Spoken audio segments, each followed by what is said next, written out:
On va continuer à parler des problèmes au niveau du port de Dakar. Nous pouvons citer parmi les goulots d'étranglement au niveau du port le matériel de manutention qui est vétuste. Il y a aussi le tirant d'eau qui est très faible. Il y a aussi les frais de surestarie de magasinage qui sont très coûteux.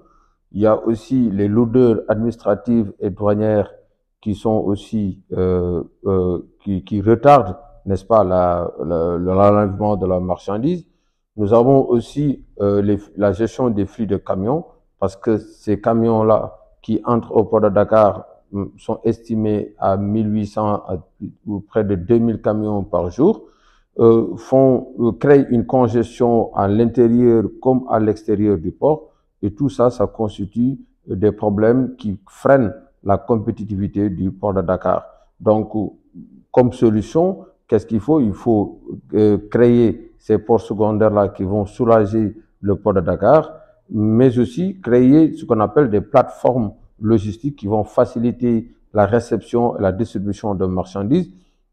Mais la création de ces plateformes doit se faire avec une méthode purement scientifique et plus précisément mathématique, parce que vous savez qu'avec la méthode de barycentre, on peut déterminer le centre de gravité. Je donne l'exemple de la Chine. Quand la Chine a voulu mettre en place un centre de gravité au niveau de l'Europe, ils ont choisi la ville de Budapest au niveau de la Hongrie pour créer ce qu'on appelle un pont aérien, c'est-à-dire à partir de Budapest, ils vont éclater les marchandises vers les autres zones.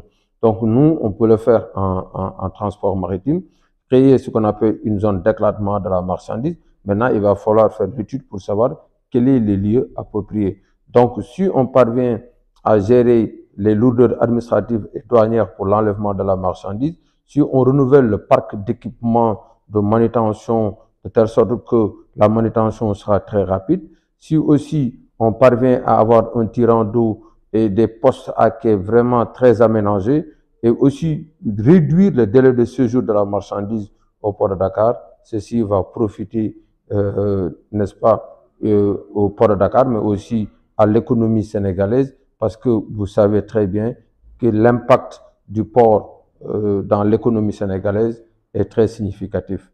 Merci beaucoup.